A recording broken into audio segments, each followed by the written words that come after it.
Convido a cada um dos irmãos a abrirem as suas Bíblias na primeira carta de João, esse apóstolo tão querido, o apóstolo do amor, porque hoje, nessa manhã, nós vamos iniciar uma nova caminhada, uma nova série, que Deus permitindo, caminharemos aí alguns meses juntos, falando de um tema tão importante na nossa caminhada de fé, verdades da vida cristã.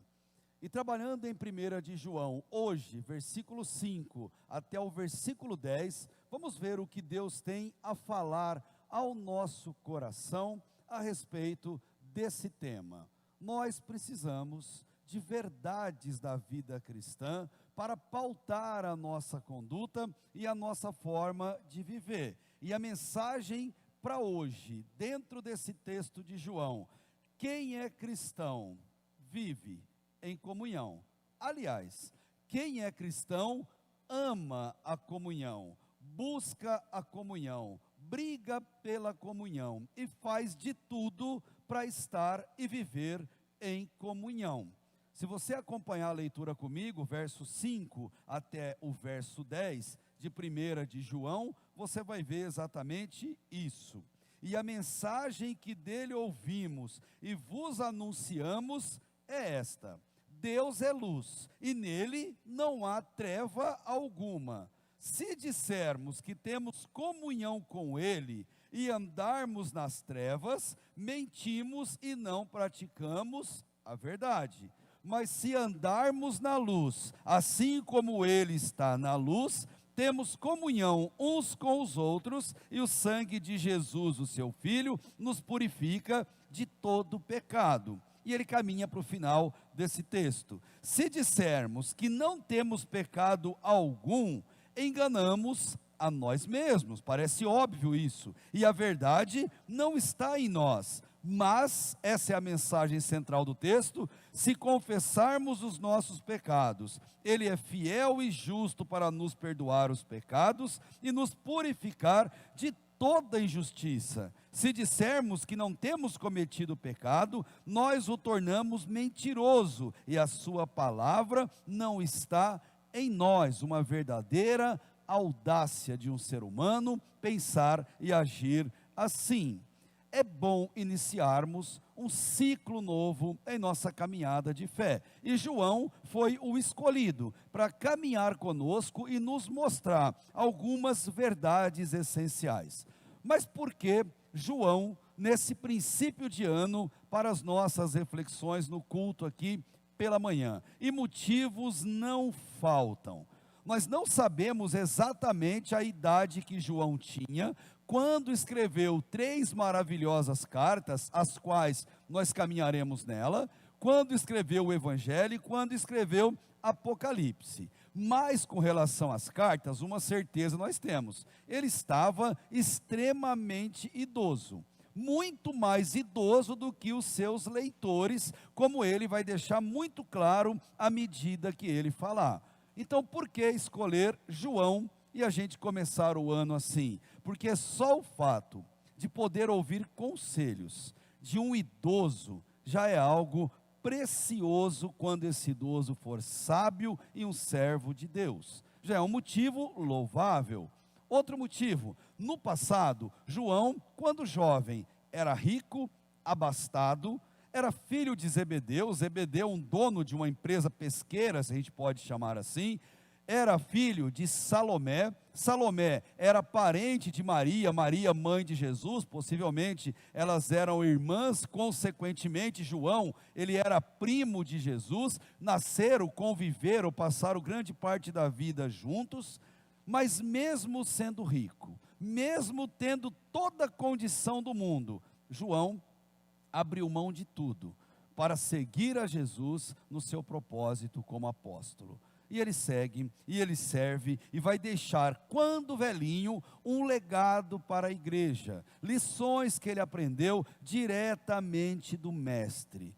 Mas por que João escreve isso que nós lemos e que vamos caminhar a partir de hoje? Porque a igreja que mal havia nascido, que mal havia começado, já estava vivendo problemas. Pessoas do meio da própria igreja estavam difundindo mentiras a respeito de Jesus e se unindo a um grupo que eles vão chamar depois de gnosticismo, que alegava, entre outras coisas, que Jesus não é Deus.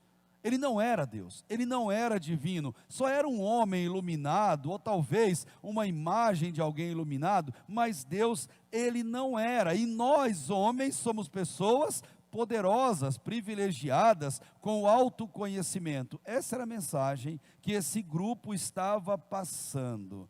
E João já vai de cara, rasgar o verbo e dizer: parem com essa palhaçada. Jesus é Deus sim, e nós não passamos de meros pecadores. Olha o versículo 1 até o versículo 4, como que ele vai fazer isso. O que era desde o princípio, o que ouvimos, o que vimos com nossos olhos, o que contemplamos e nossas mãos apalparam a respeito do verbo da vida, pois a vida foi manifestada, nós a vimos, damos testemunho dela, e vos anunciamos a vida eterna, que estava com o Pai, e a nós foi manifestada. Sim, o que vimos e ouvimos, isso vos anunciamos, para que também tenhais comunhão conosco, e a nossa comunhão é com o Pai e com o seu Filho Jesus Cristo. Estas coisas vos escrevemos, para que a nossa alegria seja completa. João já diz de cara, Jesus é Deus, e olhe mais para a nossa condição humana, e veja o quanto nós somos pecadores, e de uma forma profunda e brilhante, ele vai escrever um evangelho todo, em que ele trata de um assunto principal, que é conversão, mudança de rumo, mudar um caminho, adotar um outro, e no evangelho, ele vai falar que nós fomos salvos do castigo do pecado. E ele vai contar a história de Jesus, como Jesus fez isso na vida das pessoas, mas ele vai mostrar que nós precisamos de conversão. Logo em seguida, ele vai escrever essas 3 cartas. E nas cartas que caminharemos nelas, o assunto não é mais conversão, porque pressupõe que quem lê as cartas seja alguém convertido. Alguém que entendeu a mensagem do Evangelho, alguém que se prostrou diante de Cristo, confessou-se pecador e entregou a sua vida para Jesus e, claro, foi recebido por Ele. Nas cartas, o assunto é santificação, um processo vitalício, nossa participação na salvação. Ele fala da santificação. E você quer entender o que é santificação de uma vez por todas? Conversão é o seu caminho para o céu. Santificação é a certeza que você está no caminho certo. E eu quero repetir isso. Conversão é a certeza que você vai para o céu. E santificação é a confirmação, é o caminho que mostra isso, que confirma que isso é real na sua vida. Nas cartas ele vai trabalhar que nós estamos sendo salvos dia após dia, é um processo em que precisamos demonstrar por meio de atitudes. Já em Apocalipse, ele fala da glorificação, do que será depois, ele fala da glória, ele fala do céu, ele fala daquele momento em que deixamos essa vida e passamos a viver com Deus, longe da presença do pecado. A pergunta a fazer é: por que João fez isso? Por que João trabalha esses temas tão profundos, esses temas tão importantes? E ele vai fazer isso porque ele quer demonstrar que há um risco muito grande em, quando chegamos a Deus, nos tornarmos pessoas religiosas. E todo religioso, o grande perigo é que ele acha que ele é salvo. E por que ele acha isso? Porque ele faz coisas boas. Ele faz isso ou aquilo que é considerado legal, que é considerado bom. E ao mesmo tempo ele acha que é salvo, porque ele evita fazer coisas que são consideradas ruins. Ele é bom, ele tem um bom caráter, ele tem uma boa atitude. Ele passa a agir e achar que é assim, E, consequentemente, o legalismo, o orgulho passa a tomar parte dessa pessoa, e essa ilusão cruel pode ser desvendada somente na eternidade, e aí é tarde demais. A proposta de João é que a gente em vida, é que a gente enxergue como ter uma vida cristã que agrada a Deus. Uma vida cristã que comprova que nós somos verdadeiramente filhos de Deus. Espero que, olhando para essa carta, você consiga entender o que esse homem escreveu. João, aquele que andava lado a lado com Jesus, aquele que deitou, que reclinou sobre o peito do mestre durante a última ceia realizada com eles. Ele vai fazer isso, alertando cada um de nós, através dos confrontos e das verdades embutidas na vida cristã.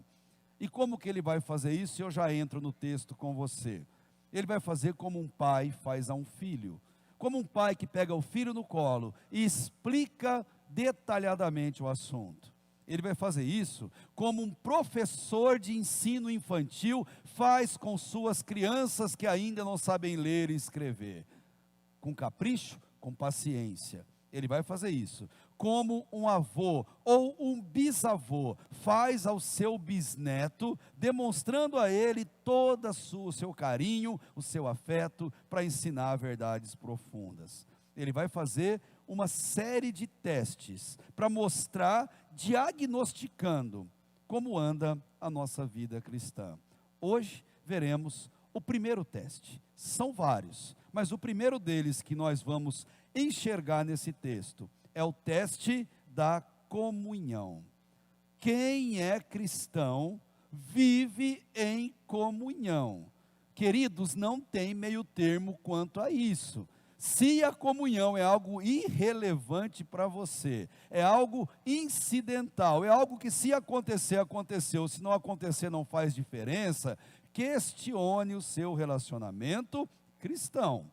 O cristão, ele ama viver em comunhão. Por que ele faz isso? Porque ele é dependente dela para viver. É na comunhão que a gente arruma o gás para continuar vivendo e vivendo de acordo com o que Deus deseja. Para comprovar que somos cristãos verdadeiros, eu quero propor para vocês nesse texto, olharmos 3 pontos fundamentais. Para a gente ser cristão, para a gente diagnosticar a nossa vida com Deus. Primeiro, nós precisamos viver na luz. Não tem outro jeito.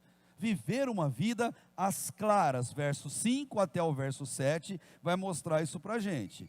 Quando vivemos na luz, o próximo passo obrigatório, nós reconhecemos que nós somos pecadores. Nós não somos melhores do que ninguém, nós não somos perfeitos, nós não estamos num patamar acima. Nós somos tão pecadores quanto qualquer ser humano na face da terra. O verso 8 vai mostrar isso para a gente. E, consequentemente, eu vivo na luz, eu reconheço que eu sou pecador, eu confesso o meu pecado. Versículo 9 até o versículo 10 é o que João vai nos mostrar. Vamos caminhar pelo texto. Primeiro, pensando no grande diagnóstico, o mais importante deles. Para sermos cristãos verdadeiros, para termos uma vida cristã verdadeira, eu preciso viver na luz. Obrigatoriamente viver na luz. Versículo 5 até o versículo 7. E a mensagem que dele ouvimos e vos anunciamos é essa: Deus é luz, e nele não há treva alguma. Se dissermos que temos comunhão com Ele, temos que andar na luz, porque nós não podemos andar nas trevas. Se fizermos isso, mentimos e não praticamos a verdade. Mas se andarmos na luz como Ele está na luz, temos comunhão uns com os outros, e o sangue de Jesus, seu Filho, nos purifica de todo pecado. Tente entender isso que João quer nos ensinar. Deus, o Criador do céu e da terra, o soberano Deus, Ele não suporta trevas. Ele não habita nas trevas, Ele não admite sombras que as trevas provocam. Deus, Ele é luz. Deus, tudo o que faz, Ele demonstra. Entenda isso. Deus não cultiva meias palavras. Deus não incentiva meias verdades. Com Deus é luz, com Deus é transparência, com Deus é tudo às claras. É assim que Deus funciona.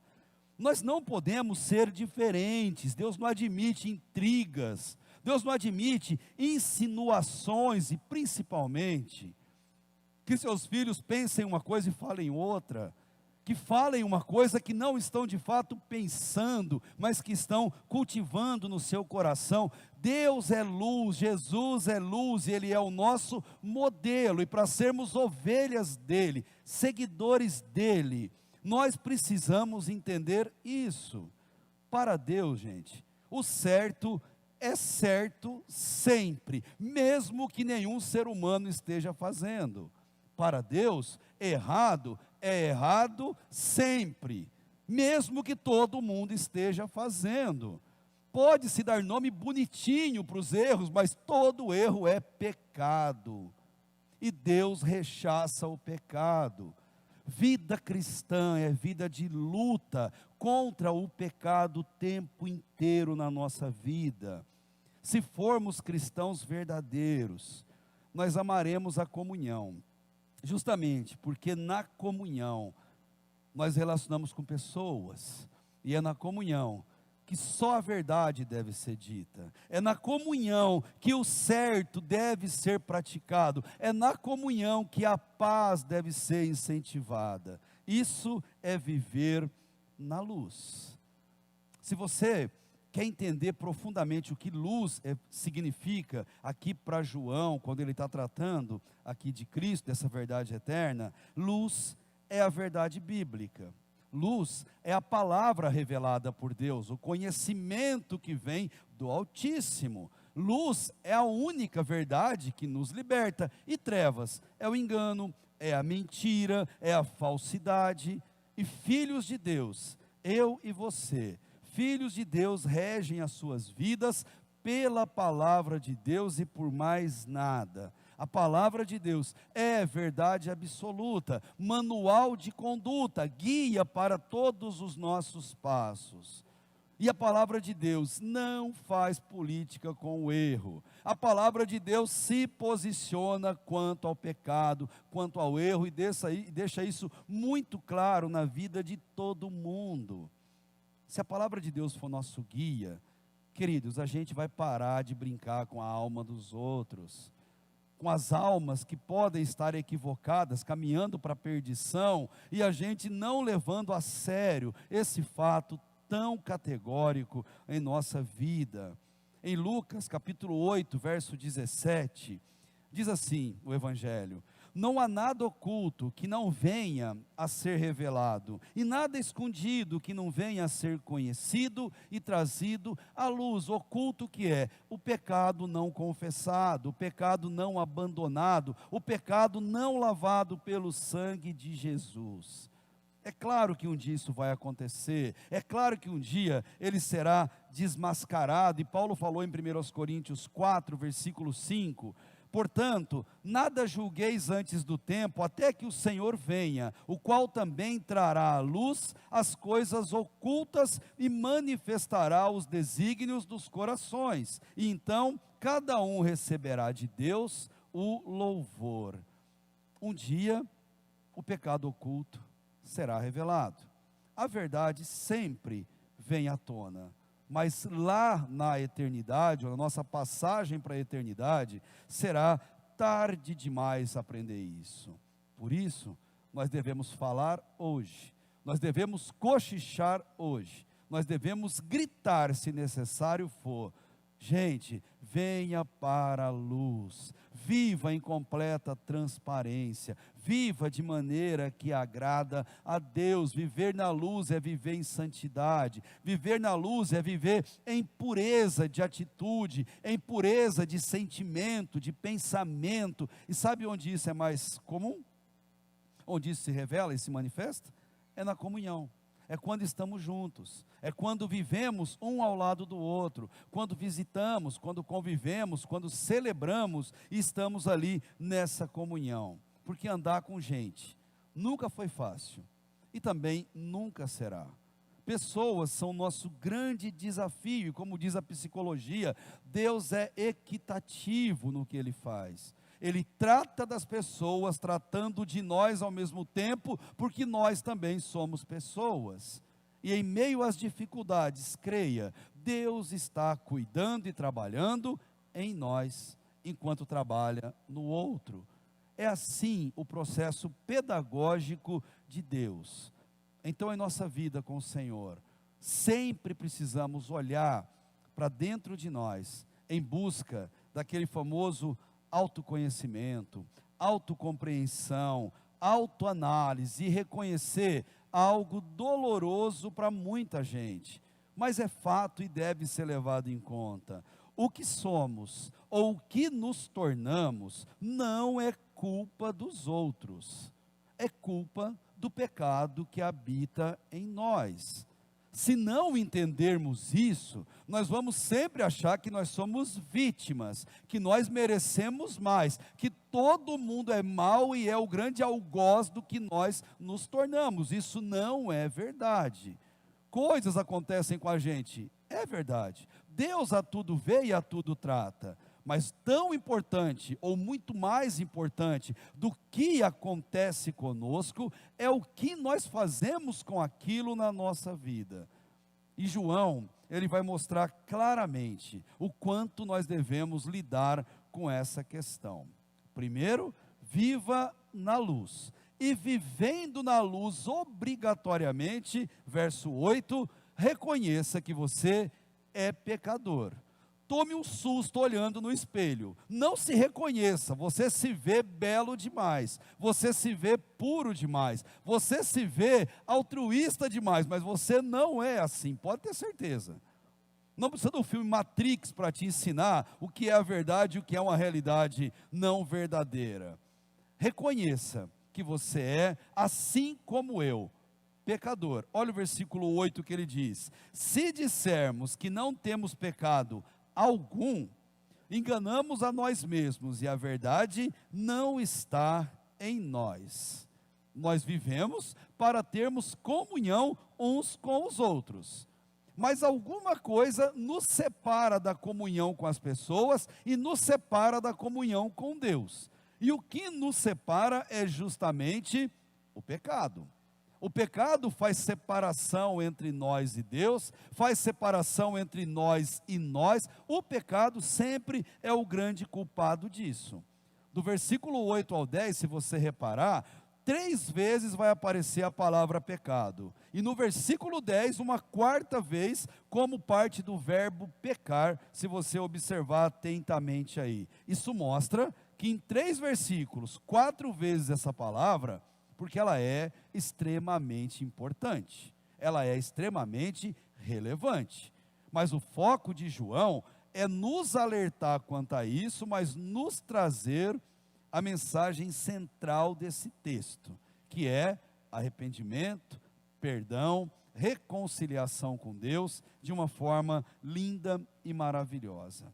Pecado é sutil, e nós sabemos disso. Ele é tão sutil e perigoso, que ao mesmo tempo que todo mundo peca, porque a Bíblia diz que todo mundo peca, muita gente acha que não peca. Ele comete pecado, mas na cabeça dele, ele não está pecando. Passa batido. Parece que por um caráter bom, ele está ileso e totalmente imune disso, mas não é verdade. Pecado, para a Bíblia, para os autores bíblicos, é tudo que se opõe a Deus. É tudo aquilo que nos coloca contra Deus. É sempre uma atitude humana voltada para Deus. E o que João espera é que a gente reconheça essa situação na nossa vida. Ah, mas eu não sou pecador, eu não cometo nada pecaminoso com ninguém. Vem Jesus e diz: cuidado, porque pecado se comete até por intenções, até por pensamentos, nós pecamos. Em Mateus capítulo 5, 28, eu porém vos digo, qualquer um que olhar por uma mulher com intenção impura, no coração já adulterou com ela. Ou seja, do coração já brota o pecado. Ah, mas eu não penso nada pecaminoso e eu não faço nada pecaminoso. Pecado se comete por omissão.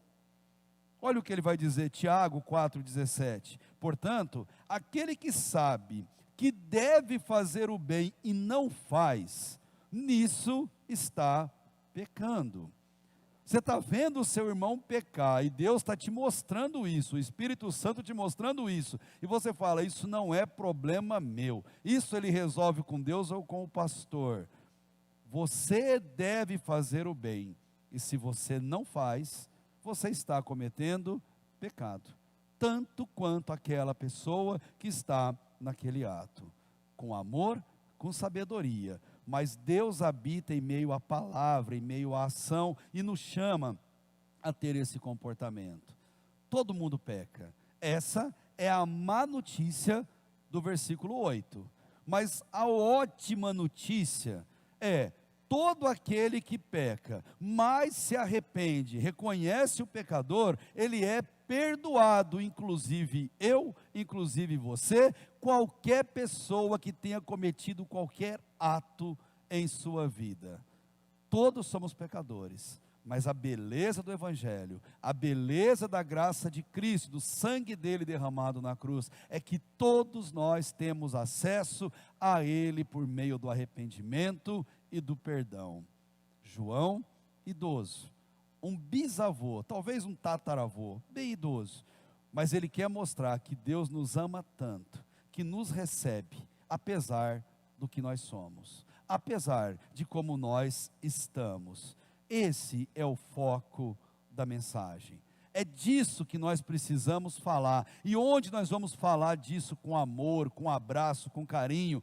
Na comunhão, no tete a tete, no corpo a corpo, no estar juntos, nós podemos compartilhar o que Deus fez conosco e o que Ele pode fazer a qualquer pessoa nessa vida. Fale disso, viva isso, porque alguém que acha não pecar, consequentemente acha que não precisa confessar, e acha que não precisa se arrepender, e consequentemente não pede perdão, não é perdoado, não vai para a eternidade com Jesus, porque a pessoa fica cauterizada, assim como eu. Pode acreditar no que eu vou te falar, você é pecador, admita isso, todos nós somos, é da nossa natureza humana. Saber disso faz uma diferença enorme, porque você vai lembrar que seus filhos são pecadores, eles não são perfeitinhos, e quando eles errarem, você não vai exagerar na repreensão, você não vai se colocar como um déspota sobre a vida deles, e destruir as emoções dele porque eles erraram. Eles erram porque eles são pecadores. Por isso tem ministério infantil, criança peca desde cedo, e tem que ouvir o Evangelho desde cedo, tem que entregar a vida para Cristo desde bebezinho. Para isso se dedica tanto tempo a ensiná-los o caminho do Senhor.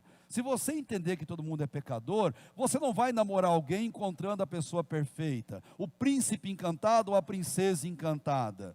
Consequentemente, você não vai casar com a pessoa e separar depois de um ano, porque descobriu que ela tem defeitos. Ela não tem defeitos, ela é defeituosa.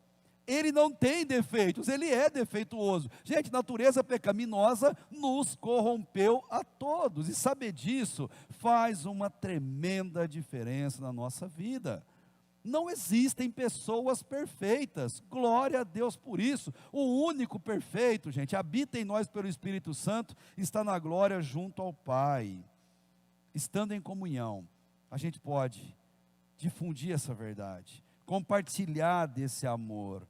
Todos pecaram, Paulo já disse em Romanos 3, 23, mas a verdade do Evangelho, Deus quer perdoar e quer salvar todo aquele que reconhece pecador e crê nele. Esse é o caso? É assim que você consegue enxergar a verdade bíblica que João quer te explicar? Primeiro teste de uma vida de fé, não tinha como ser diferente, tem que passar pelo pecado, tem que passar pela remissão, tem que passar por uma vida com Deus. Todos nós pecamos, mas para sermos salvos, é fundamental que a pessoa reconheça que ela é pecadora.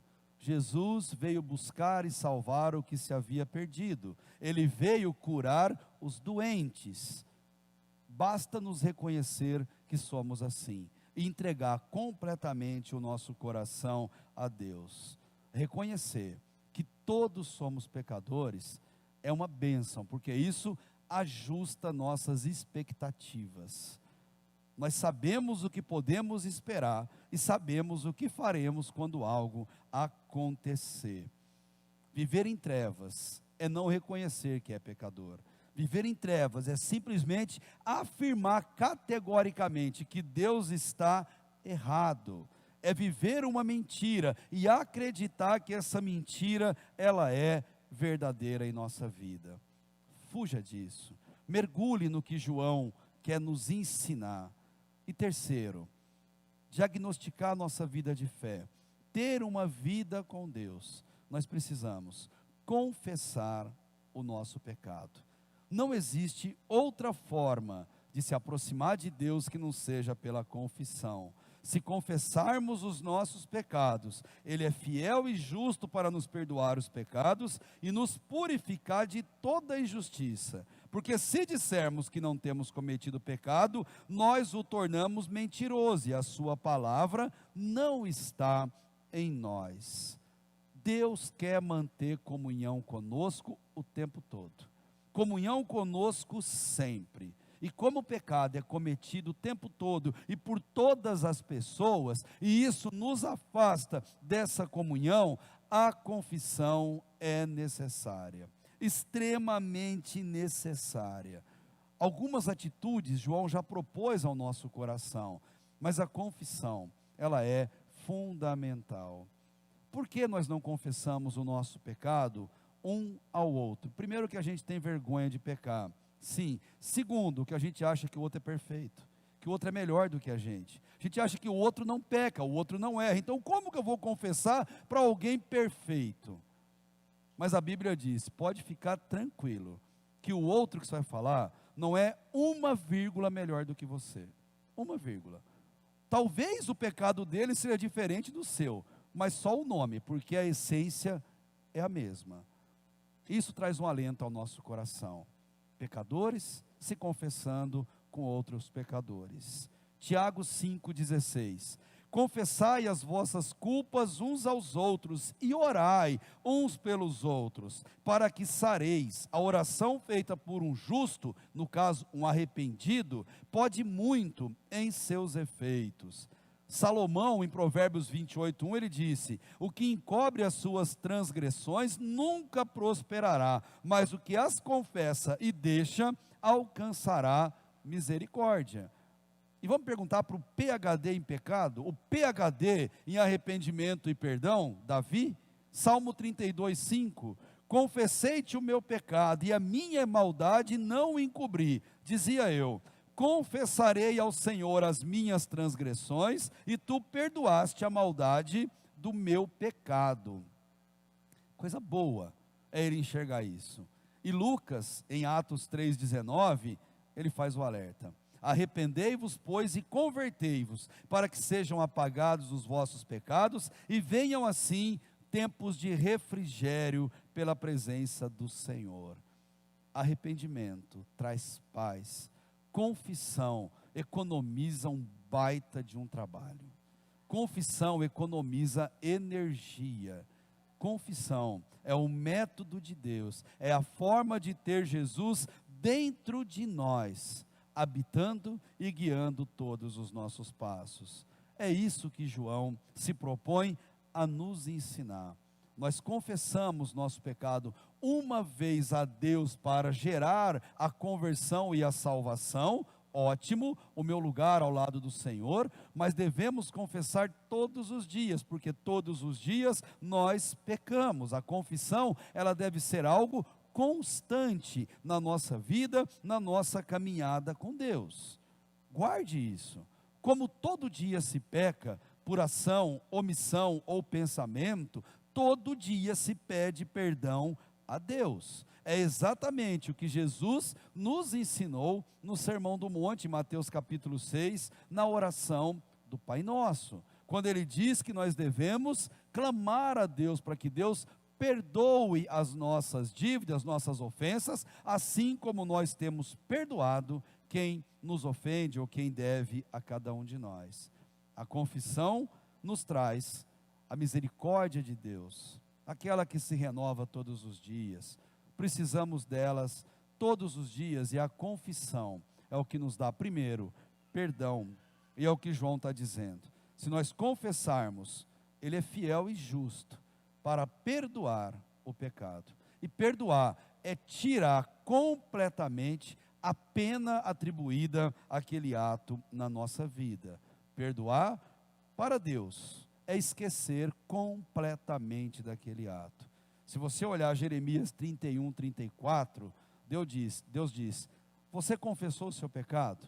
Você se arrependeu? Então dos seus pecados eu não me lembrarei mais. Mas nós lembramos, sim, nós somos humanos, porque perdão não é amnésia. Perdão é lembrar e sentir paz. Você lembra o que fizeram a você, mas você sente paz com aquilo. Afinal de contas, todos nós somos pecadores. Além do perdão, ele gera a purificação. A confissão, o arrependimento, é como se nós tivéssemos zerado, como se nós fôssemos completamente lavados pelo sangue de Cristo e não temos mais nada daquele erro em nossa vida, como se voltássemos ao estágio original da nossa vida.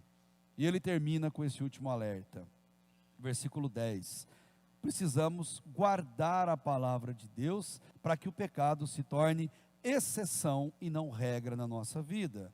Se dissermos que não temos cometido pecado, nós o tornamos mentiroso e a sua palavra não está em nós. Guardar a palavra de Deus é ser guiado por ela a todo momento. Confessar é o mesmo que dizer assim para Deus: Deus, o Senhor está certo. Deus, o Senhor sempre esteve certo. Isso é confissão. Quando a gente não confessa, a gente quer dizer que Deus não sabe nada a nosso respeito, e por isso que ele está equivocado. Davi, mais uma vez ele disse, no Salmo 119, 11, o verso tão conhecido: guardei no coração a tua palavra, por um motivo, para não pecar contra ti. A Bíblia é escudo, a Bíblia é remédio, a Bíblia é proteção contra o pecado. E se você é um cristão verdadeiro, o Espírito Santo habita em você, você é como eu, a gente peca de teimoso, porque a gente sabe, porque o Espírito Santo fala ao coração: não faz isso, para com isso, larga a mão, abandona. Quando ele habita em nós, que privilégio é poder ser alertado e convencido por ele do que é pecado, da justiça e do juízo de Deus para a nossa vida. Nós precisamos dessas verdades espirituais, nós precisamos desses alertas dados por João. Primeiro, porque nós somos cristãos, e todo cristão vive em comunhão. E assim nós podemos encerrar essa primeira reflexão, esse primeiro teste de muitos que virão em seguida, se Deus assim permitir. Mas tendo a certeza que precisamos viver em comunhão aqui, para termos comunhão na eternidade. Esse processo é necessário, é a primeira grande verdade da vida cristã. Reconhecermos que Deus está certo em tudo quanto a nós, e nós, por nossos pecados, equivocados. Eu desafio você, prove que você é cristão vivendo na luz. Prove que você é cristão confessando o seu pecado. Prove que você é cristão deixando as trevas para trás. Essa é a verdade para hoje, e que Deus nos ajude a vivê-la essencialmente. Amém?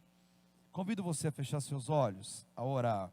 Ao final dessa oração, vamos para as nossas salas de EBD, temos nosso tempo precioso de ensino da palavra de Deus. Mas antes, em tempo de oração, fale com Deus, feche teus olhos, baixe a sua cabeça, e diante da palavra que você ouviu, e se o Espírito Santo falou ao teu coração, se existe algo que você ainda não confessou ao Espírito Santo de Deus, por que mais demorar? Por que deixar para depois? Eu quero desafiar o teu coração. Fale para Deus aquilo que precisa ser confessado. Se arrependa verdadeiramente e desfrute da paz que só o perdão pode conceder. Pai querido, esse é o desejo do nosso coração. Eu sou pecador, Deus, como cada um dos meus irmãos que aqui estão e que nos ouvem nesse momento. E sabemos, ó Deus, que isso não pode ser desculpa para pecar, antes um desafio para buscarmos uma vida de santidade com o Senhor. E o que eu te peço, Pai, é que o Senhor nos ajude nessa busca, nesse processo, nos ajude, Deus, a sermos fiéis ao Senhor e à Tua palavra, a vivermos no Teu amor e a sempre reconhecermos o nosso papel, Deus, e a nossa condição. E por favor, ó Deus, derrame da sua misericórdia e perdoa, Deus, os nossos pecados. Perdoa, Deus, cada um que faz uma confissão sincera. E torna, Deus, a dar a nós, como disse Davi, a alegria, Deus, da certeza de vivermos um amor e a salvação no Senhor. É o que eu te peço, Deus. Abençoa a todos nesse dia. Guarda-nos, ó Deus, de todo mal. E nos ensine, Deus, como te amar, do jeito que agrada ao teu coração. Por isso eu te louvo e te agradeço. No nome de Jesus, amém e amém.